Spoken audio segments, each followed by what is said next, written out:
আওয়ামী লীগ কি নিষিদ্ধ হবে?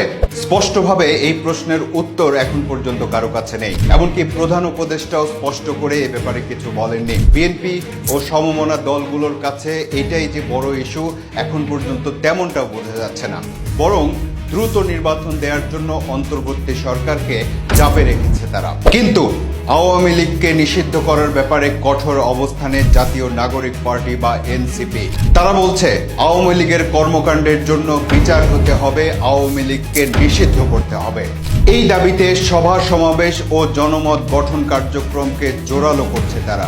আওয়ামী লীগ প্রশ্ন অমীমাংসিত রেখে বাংলাদেশে কোনো নির্বাচন হবে না, এমন ঘোষণাও আছে তাদের। এমনকি সংস্কার শেষ না করেও নির্বাচন চায় না তারা। তাহলে এখানে প্রশ্ন কয়েকটা।